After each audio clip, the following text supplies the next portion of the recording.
Yeah. So what? So tell me what happened, because you were initially gonna go like full I- blast I- into leasing. No, you're not. You're I into am. marketing again. I am, slowly.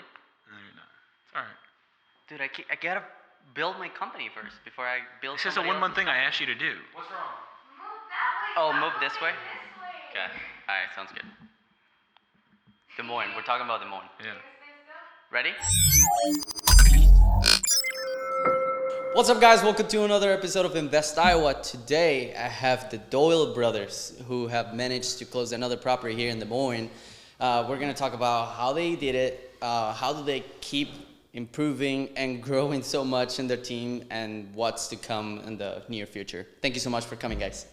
Yeah, absolutely. We're super thankful to be here. We're excited. We have all the time in the world, right? So don't listen to this guy. We have plenty of time, right? We have plenty of time. I just have to catch my flight. But I think it's amazing what you're doing, right? I love the podcast Invest Iowa, right? I've been talking to him about this. Like, someone needs to have a real estate focused podcast for Des Moines, Iowa. You did it, right? I think it's amazing. Boom. Right. Amazing. That's good. And you're a fellow Colombiano. Yeah. You're from Colombia, Cali, Bogota, in Des Moines, Iowa, hustling, marketing, wants to get into multifamily. That's the story we need to be telling, right?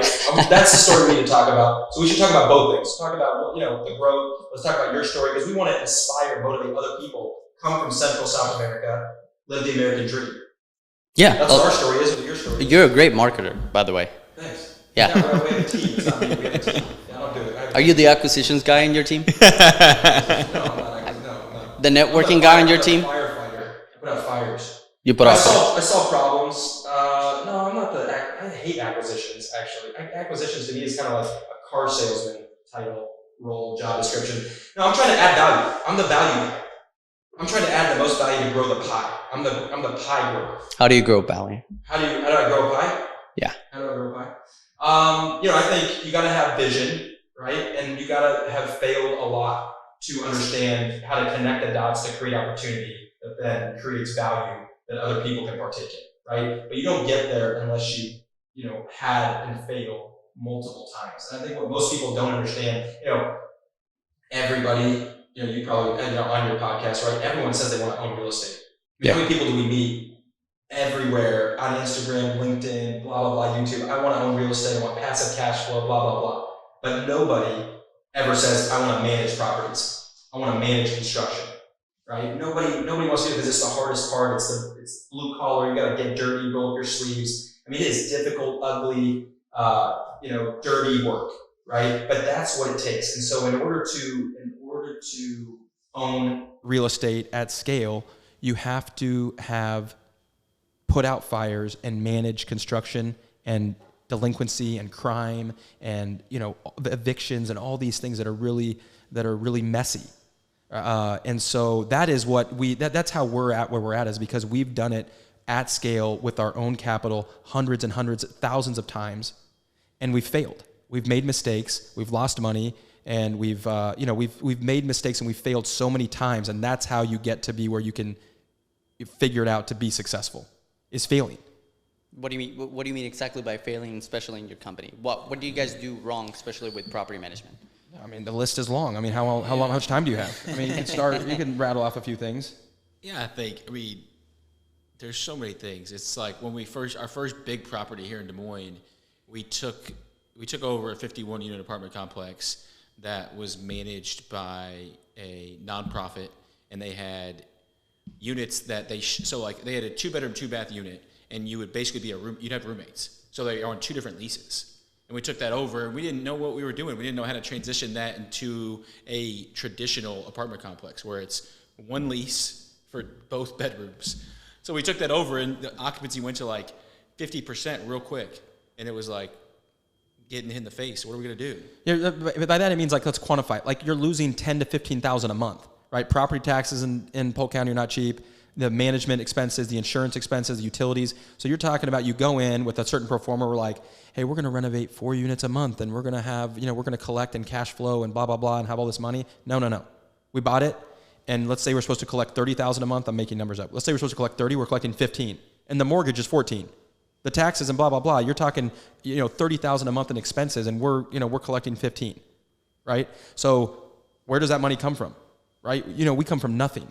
right? We grew up, near Merle Hay Mall in a 1-bedroom, 3-bedroom, 1-bath house. Like Nothing wrong with Merle Hay Mall. We didn't have. Well, actually, there was a lot wrong with Merle Hay Mall. You know what I mean? There was actually a lot wrong. But the point of the story and what everyone needs to hear is that we had to learn, and that's what taught us how to take over a building that has underutilized, has really tough tenants, workforce tenants that are not sophisticated. That it was owned by a government agency, and so it's like. That's how you learn. When you're losing $10,000 to $15,000 a month of your own money, no investors, you learn really quickly, what not to do, right? Mm-hmm. So within 6 months, the same thing down the street here. This building, we bought this building. This is the first building in Des Moines I had under contract, right down here, for like $23,000 a door, 2016. I love this building. It used to be owned by Door Faith Mission, right? This 49 units down here. Yeah. Love this area. 6th Avenue corridor. I remember we used to buy properties all up and down here for dirt cheap. $10,000, $15,000 a door back in the day. And everyone looked at me like, you're crazy. There's all this crime. And I was like, I love it. You're near the river, downtown, the whole thing. Coming from Denver, I was like, this is a great area to own. Like, this is only going to grow in price because of the proximity to downtown, the thoroughfare, the river, schools, the whole thing. I was like, I could see this thing growing. But it was tough. So we bought this building. We bought this building right. We bought it for $23,000 a door. At the time, the rents were $450, and the previous owners had completely run it into the ground, right? Prostitution, drugs, crime, you name it, it had it, okay? Mold, bed bugs, everything. But I was like, this is a deal. I want to do this deal. So we bought it with our own money, okay? No LPs, no syndication, none of that. We just like, this is a deal we want to do. And what happens 3 or 4 months into it, the city shuts us down. We had half that thing vacant as well. So again, it's like you learn, okay, how do you do construction? How do you do demo? How do you do things the right way so you're not getting a red flag from the city or the historic district? We didn't even know what a historic district was. Right? We quickly learned there's, certain rules you have to follow in certain neighborhoods that you buy, that you have to follow the rules. Otherwise, they're going to shut you down. Kind of like the mob. It's like, all right, we got to do things the right way so we don't lose $15,000, $20,000 a month. By the way, $15,000, $20,000 a month we didn't have. You know what I mean? Yeah. So that is how you learn. Is by, so many people like spreadsheets and, they're underwriting, they're analyzing every angle of every little thing, but then they never actually do a deal. So we were the opposite. Like, I didn't have to underwrite that thing on the back of a napkin. If you're buying something for $23 a door and the rents are $400, you're good, right? And you know that you can take the rents to $600 or $700. I don't need a calculator. I'm like, that's a deal, right? And so we were really good at taking action. We were also not very good at like calculating exactly the systems and process that needed to take place to de-risk the project. So, we got hurt pretty bad on a bunch of different things, as you can tell. Like, we knew how to acquire things, we knew how to buy, we knew how to do certain things of it, and we weren't afraid. Like, I think, one of the things I love, I got to sit down with Grant Cardone, a couple months ago, and like his big thing is that I think everyone needs to hear is, what does it take to make money? It doesn't take money to make money, it takes courage. There's a ton of people with money that don't know how to make money. They're born into it, blah, blah, blah. They know how to make money, but they don't know how to like grow wealth. It's courage. It's courage to take action and take risk in the face of uncertainty, right? And so I think that's what we did know how to do, and we figured out the rest along the way, right? And so we failed. I mean, I could tell you hundreds of stories that we just talked about in terms of like how to take over the building the right way, how to communicate with residents the right way, how to deal with the city inspectors the right way, how to deal with historic districts the right way, how to demo a building the right way. And so those are things that you learn, and you accelerate the learning process when it's your own money. When you have real skin on the line and real chips, you figure it out. And that is priceless, right? Because now we sit in a position where we can basically buy any building we want, and we have got a ton of people that believe in us now because we learned things with our own capital that then gave us the experience and the confidence to go and do it with other people's capital. When does courage become risky? When does courage become risky? Yeah, if you're taking blind courage. What was the difference between a dumb investor and you? Well, I don't know the dumb. I just think some people, for instance, I know a lot of people that would go do what we just did, go buy things for $23 a door, right? Make some mistakes, figure it out. The beautiful thing about real estate is you can make a lot of mistakes, you learn, and you still make money. We're going to make, 3 or 4. I mean, we'll probably never sell that, first of all, but like that building has paid us $10,000 a month, even while that half of it was vacant, right? Because we bought it right, we refinanced right, we raised the rents on the other buildings the right way. So the beautiful thing about our story is that because we were disciplined on the acquisition, even amidst a lot of mistakes, we have still made money all along the way. Okay. Right. And so we've made money. But what some people do is they'll do that and they'll make money, right? They'll make a couple $1,000,000 and instead of sticking to what they know and what they just did, they're going to go and try and do like an office building or an industrial building or retail or a restaurant or a bar or a new development. So one of the things that Daniel and I have been really focused on is let's just do what we do well. We understand how to renovate, right, at scale. We understand how to make homes, like apartment homes that people want to live in. We understand how to treat residents. We understand how to lease. We understand how to filter residents. We know how to do maintenance. Let's just stick to that. It's not sexy, right? It's not glamorous. No one looks at our buildings like, man, I wish I owned that. Very rarely, right? I mean, they look at beautiful things that are brand new Class A and they're like, man, I want to own that, right? And so we've just stuck to what we know. Yeah. Right, Danny? Yeah. And I think that's one of the things that, we take a lot, I think pride ourselves in is, we're a one-trick pony. We understand multifamily residential housing. We understand how to manage that, how to do construction for that. But that's what we know. I don't try and pretend like I understand tax credits. I don't try and pretend like I understand new construction, Class A or industrial or office. I don't understand any of that. But I do understand this one tiny, segment of the market that's called value-add multifamily housing, and we just stick to that. And we're totally comfortable doing that. Value add. Yeah. So you never buy anything that you can't add value to? I won't buy anything that I can't add value to. And to take it a step further, I'm not interested in buying anything if I can't double my own money in 24 or 36 months. I won't touch it. And that's how we got to where we're at. Is we have historically been able to double our own money every 12 to 18 months. And so now when we brought on partners, capital partners, they've got to participate along with that. Yeah. Right? And I'm not guaranteeing that. I'm just saying that's what the data shows we've been able to do. We grow the NOI, it's significantly enough to where we are able to grow our capital in a risk-adjusted manner over time. And we've been able to do it hundreds of times, right? We've got the financials, we've got the addresses. You can look, here's what we bought it for, construction, here's what it's worth. Here's what the NOI was when we bought it.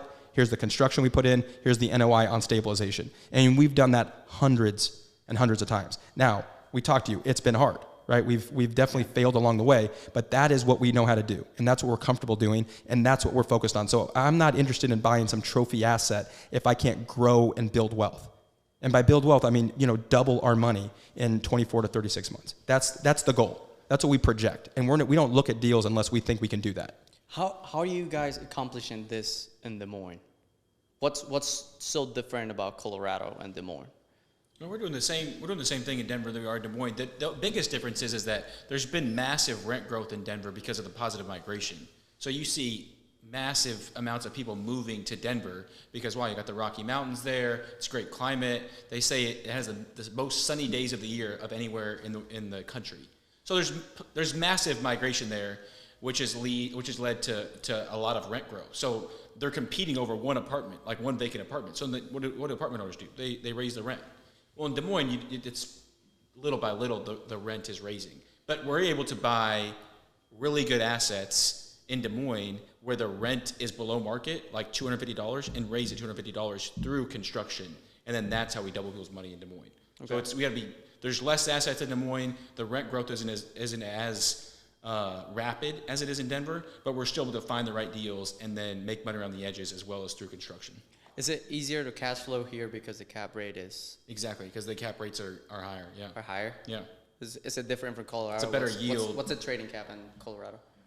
Oh, you could answer that better than I can. I mean, what's it trading at right now? Treasury's at 5.5, so it's. Well, the 10-year Treasury is at like 3.6 today, right? So typically, Denver trades probably 100 basis points above the 10-year Treasury, right? The 10-year Treasury. And the 10-year Treasury is basically what the government will pay you over 10 years for the money, right? So the government will borrow money from anyone in the world, right? And then pay that. And then there's a 5-year Treasury, a 30-day Treasury, a 1-year Treasury, right? And that's the government's rate that they will borrow money at, okay? So now debt is typically tied to that. So the government will lend money through Fannie and Freddie, okay? This is what the beautiful thing about multifamily is, that the government's the backstop. So even if local and regional banks, and anyone that's watching this recently have seen in the news, like there's been a bunch of regional and local bank failures, getting crushed, okay? And so, but the great thing with multifamily is that the government is the backstop. So the government will always lend on stabilized multifamily because of their mandate for affordability, okay? So if you think about, markets like LA, New York, Seattle, Phoenix, right? The more institutional a market is, right? The more institutional capital, the more sophisticated capital, and the larger the city, the tighter, the more compressed the cap rate's going to be. Okay? So let's say that LA trades at 50 basis points above the 10-year or the 5-year. Okay? So that means the LA market would trade at like a 4 cap. Okay? New York, Manhattan, think about the biggest cities in the world. Okay? That means that it's less risky. So the lower the cap rate, the less risk basically the market is saying it's going to take, they will price in that market. Okay? Yeah. The riskier the market. So, and by risk, it just means the less institutional, the less like common, the less popular it is. It doesn't mean it's not as good. It just means that institutions or, people that are, have a lot of letters next to their name are basically saying, look, we think that Des Moines, Iowa is going to trade 250 basis points above, a market like LA or New York because it's less institutional. There's less infrastructure here, less foreign money here. There's, Smaller. It's smaller. Yeah, it's a tertiary market, right? And so because of that, because the cap rate, because it's not as institutional and there's not as much capital here, then investors get a better return on their money, a higher yield for that risk. For it being less popular, less common, and less capital chasing it, investors like ourselves get a better return. And so Denver has really grown into kind of like a semi-institutional market. When I moved there in 2005, it wasn't. It was like a cow town. It was very country. It was mostly an oil and gas city. Now there's a lot of tech, a lot of infrastructure, a lot of money, even foreign money, has poured into Denver. So now Denver trades like a very institutional market. So there's had a lot of appreciation. So the Denver market trades typically like 100 basis points below Des Moines. So if Des Moines is trading at a 6 cap, Denver's trading at a 5. So all that means is that every $100. So to condense it down for the audience here, every $100 that you grow rents at a 6 cap is worth like $18,000 in value per unit, every $100, right? Now that same $100 is worth like $22,000 at a 5 cap, something like that. So you're gonna get more value the more you grow rents in Denver versus Des Moines. So that's pretty simple. So if you grow, so in Des Moines, we're typically growing rents, $150, $200, right? So we get some value there, okay? But in Denver, we're probably growing rents $300, $400, $500. Right, because we'll buy an outdated building where the legacy owner, had rents at $750, but the market rent should be $1,400 or $1,200 or $1,300. Right. And in Des Moines, we're buying buildings where let's say the legacy rent is $550 or $650, and we grow it to like $800. So we're getting $150, right? That's basically worth $25,000 a door at a 6 cap or something like that. That's insane. Yeah. How do you learn those numbers? Like, this information is not available to the public. Like, how do you, I know that you've been here your entire time, but multifamily is your thing, but when did it become so easy to like understand what a unit can rent for and how to increase properly and relate that to the treasuries and bond? Just by doing deals. You do deals and you have your money in the game, and so you're forced to learn. It's like wherever your money is, your attention's going to be. So that's what you learn. So the more money and the more wealth we built and the more deals and the more money we made, it's like we started to buy more and then you start to learn more. Right, because you're in it. So you start to read more articles. You start to be around other people and ask questions. I have a podcast like you, and so I'm interviewing guests, and I'm asking them, hey, how did you do this? What did you think about it? One of the largest apartment owners in the world is in Des Moines, Iowa, Harry Bookey, BH Management, right? I get an opportunity to sit down with Harry. I'm like, Harry, tell me this. How do you do this? How do you look at this? Monarch, right? One of the top 10 apartment owners in the world is right down the street in Johnstown, Colorado. Sit down with those guys. Hey, how do you do this? How do you look at this? What did you learn? What were you thinking when you were, 20 years ago getting started? So, you sit down and you ask questions and you learn. You always want to be in a room with smarter people than yourself. What's the secret? There's no secret. The secret is it's hard. It's the disciplined, hard work. What did we talk about this morning? It's like you can control 2 things in life, in my opinion. You can control 2 things. There's 2 things that you can wake up every day and control: your attitude and your effort. I can't control the Fed. I can't control banks. I can't control tenants. I can't control the fire department, the police department. I can't control the government, the mayor, rental inspectors. I mean, think of all the things I can't control. I can't control a lot. The things I can control every day is, my attitude. Am I going to wake up every day and have a positive attitude? Right, with a lot of gratitude and optimism, and on my effort. How hard am I going to work every day and focus to accomplish my goals and dreams? And everything else is I can't control. So that's it. The secret is, control your attitude, focus on being a positive person, be humble, realize that we both come from a third world country, right? I spent a lot of time growing up in Bogota. I went to school there. How long? My son was here today. He was 3. I think my first trip to Bogota was when I was 3 years old. And when I was 5, I went every single year, starting at 5. I went every year by myself to Bogota for 3 to 6 months. And then in 6th, 7th, and 8th grade, I went to school there for 3 to 6 months out of the year because we were homeschooled. So, you go to Bogota, Colombia, or any other third world country, you see how difficult it is to make money, right? It's super hard to make money. Yeah. It's hard to go to FedEx and send something overnight. It's extremely hard to start a business and make money. There's Right? no mailing system. It's very hard. It's very corrupt. It's very, very hard to make money and start a business. Extremely hard, right? In the United States of America, you can have an idea, and an hour later, you can have an LLC, go open up a bank account, and be making money. Yeah. That's insane. It doesn't happen like that anywhere else in the world. And so there's a lot of gratitude. Talk about Des Moines. Talk about how much you love Des Moines. I mean, you got from coaching. I mean, Daniel Doyle, college coach, Baylor University, Illinois State, Tennessee State. So happy. Yeah. I How love did the you get city. in? How did you get? Yeah. What are you compare? Talk about being in sports and college coaching to real estate, and why you love real estate, and why you love Des Moines, Iowa. If someone's looking at doing deals, I love Des Moines, Iowa because of the people. The people here are amazing. They are the best in the world because they're so humble, they're so hardworking, they've got great values. Like honesty is a big value in the Midwest. Hard work is a big value in the Midwest. So I love that. So those are the people I'm around every day, and I love being around those kind of people. Coming from the coaching world into real estate, what I really enjoyed was you still get to coach people in this, because you're coaching residents on, hey, here's how you improve your credit score, and you get to coach the staff that you're around because you're like, hey, here's how we can get better here. We can do this better. We can do this better. So I just love the people aspect of it. what's your advice to people out there that are in another industry that want to get into real estate? Like you said, it's hard. It takes a lot of patience, takes a lot of effort, takes a lot of perseverance because you're going to fail, you're going to mess up. Okay, here's a good question. If you were to start all You over didn't like again, my question? I like your question, but mine is better. Here's a good question. Mine is better, though. Unbelievable. If you were to start again, what would you do? I would house hack. I would buy a duplex. I would live in one side and rent out the other side. And I would buy a duplex that's undervalued, that the rents are low. Maybe it's got a lot of construction needed, so you could renovate it, raise the rents, like double the rents, and then I'd live in it for 2 years and then I'd sell it. And I love that and answer. then if I had family or if I was single or family that would support this, then I'd go do it in a fourplex. And then an eightplex and then a 16plex And multiply and multiply. and Yeah. get to where you are right now. Right. How is you guys' relationship? So I don't think you guys see each other very often. How do you manage not only being brothers, but also being business partners? What's that relationship? Because I don't imagine you're the one making the phone calls and the other one is making the project management and making sure that things get turned in on time. What's that relationship? Who does what? I think we both do the same thing. The I mean, same we're thing? trying to, yeah, I mean, absolutely. I mean, we're both putting out fires, solving problems, implementing solutions.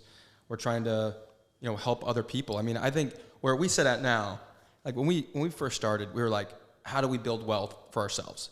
That was my thing. Like every single day, like how are we going to go do great deals ourselves? We were in the building business. Like we were just buying buildings for ourselves and building wealth, right? Now we're in the people business, right? We have people everywhere, contractors, employees, accountants, investors. It's people. We're managing expectations, we're managing egos, we're trying to, help other people build wealth and like support them in their journey. Right? So we're in the people business. We used to be, I used to be in the apartment building business. Apartments are easy. They don't talk back. They're not late. They don't steal from you. They're not lazy. They're not there every day. They're not entitled, right? I mean, the apartments are buildings and real estate are relatively easy. People are very difficult. And so, now we find ourselves in the people business and we're both in the people business. What is so worth about people that makes you not want to outsource all of your property management? Because you said that it's hard, Yeah. but you still want to do it. Why? Well, that's the best way to protect our own investment. I mean, in most deals, we're one of the bigger investors in the deals, right? So 90% of our net worth is in our portfolio, right? That's how you drive the most value. Yeah, No other company, no other property management company is going to drive more value than we are in our own deals. They're not going to care as much as we are. We also just think we know the deal better. We know how to operate better. So that's why. But that's because you build the infrastructure. Right. Right. Because we've done it. Because we've failed so many times. Because he's, when he first started, he was collecting rent. He was managing the leasing. I mean, he was managing the construction. Same thing here in Des Moines. But then when you go into that pitfall of a big portion of a small pie versus a small piece of a big pie, help me understand that question. So we had a conversation with Daniel before, and we were pretty much talking about that. For example, Grant Cardone. Yeah. Does he talk about? Yeah. He outsources all of his property Right. management, right? Right. He doesn't have a property management Yeah. company. Yeah. Why do you think he does that, and what makes you different from him? Well, yeah, I mean, Grant Cardone, you have to understand, Grant Cardone buys Class A buildings, and he's in like wealth preservation mode, right? He built, you know, and I could, on a different conversation, you and I could go into like how he actually got to where he's at, but he used to buy workforce housing, B and C properties, and be more value add. Maybe not construction, but value add deals. Okay, that's how he built his wealth. Now he's in wealth preservation mode, and he's trying to take the least amount of risk to get cash flow. He's solving for 5% cash flow, 5 to 6, right? And then he'll hold for 10 years and then try and get like a 1.8, 1.9 multiple on the money over 10 years. But he's buying trophy assets in like very institutional, sophisticated markets. So he's buying Miami, Atlanta, Nashville, like Tampa, Tampa. So it's a different game because he's at a different place. I mean, Grant Cardone's in his 60s, right? He's built wealth for the last 20, 30 years, and now he's in wealth preservation mode. Like, let me preserve my wealth and let me just get 5% on $200 or $300 million of cash, right? Where we're in wealth creation mode. We're trying to take $100 and double it every 2 years. And then in 20 years, you wake up and it's like, all right, let's go buy a building that pays us 5%, take way less risk, and then I can go hire a third party. It's much easier to hire a third party manager to manage a Class A building. When you're buying workforce housing with crime and delinquency and broken drywall and uneven floors, you can't hire a third. It's very difficult to hire a third party because they're not going to know how to solve that. Because if they know how to solve it, they're going to go do it with their own money. Because you get paid so well to do it. So you would go do it with your own money, you're not going to manage someone else's for $15 an hour. I see it. So it's very difficult. But that's our version of building wealth. What does building wealth look like to you? Yeah, same thing you said, doubling our money every 24 to 36 months. And do you think eventually, as years go by, you're going to become more risk averse? Wealth preservation mode? Yeah, when the time comes, we'll know what that is. We're not at that point yet. You're just expanding. We have the appetite for it and the drive, and we have the resources to do it. So yeah, it's like we should go do it. We have also the just wanna energy. help. Yeah. We have the energy to do it, right? We're in our prime. We're 39. This is like the prime of our career. So we have the energy to take on tough, broken properties. And now it's just scale. Like, I'm not interested in doing it on a 30-unit building. That doesn't get me excited. But I'll do it on a 300-unit building. You raise the rents $200. I'll let you do the math on this and put it on the screen. You raise the rents $200 per unit over 2 years on 350 units. That's a lot of money. That's a lot of money. That's a lot of money in cash flow. That's a lot of money at a 6 cap. That gets me excited. And then if I can do that 10 times in every 2 years, that's a great business model. That's the model we're in. Top 3 reasons why somebody should get into multifamily. Depreciation is like the 8th wonder of the world, right? If you don't understand depreciation, go check out a bunch of podcasts, Google depreciation. I mean, we're able to, for every $10 million of buildings we buy, we write off $2.5 million in that year. $2.5 million for every 10 million. So I'm going to buy a building. It's going to pay me. We're going to make money, right? I'm going to grow my capital, and I'm going to get to offset other income, right? So depreciation's amazing. Cash flow's amazing, right? I mean, Daniel and I have a portfolio or something that pays us $50,000 a month, free cash flow. Now, we started that. Most people understand. We started that in 2016. So it took us 7 years to stabilize 300 plus units that pay us now $50,000, $60,000 a month, free cash flow. And it'll pay us for the rest of our lives if we want to, right? Now we have to do maintenance and we have to, care about those and keep our eye on the ball. But so cash flow is amazing.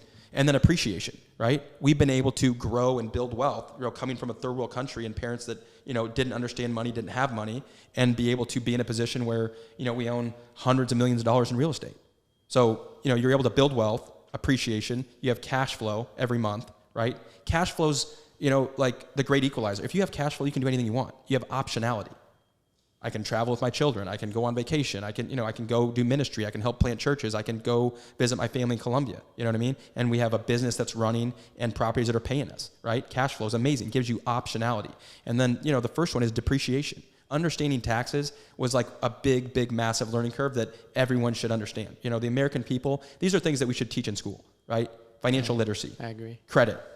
Depreciation. Taxes. Do you understand taxes, how the tax code works, right? These are all things that we didn't, no one taught me this. You have to learn it. And you learn it by taking action, having courage, investing, getting in the game, and you learn. When your money's involved, you will learn. How are you looking at property? Are you looking at properties globally, like in the United States? No, we just do things in Denver, Just- Des Moines. Just Denver, Des Moines? Yeah, we have the biggest advantage. We have the relationships. We know the neighborhoods. We have the systems and process in place. We have the platform built. I'm not looking to take risk in other markets and pay a dummy tax. We understand these two markets, and we think that there's a lot of runway here. You're going to stick with it? Yeah, we're going to stick with it. Yeah. Danny Dollars, a man. Good shit, bro.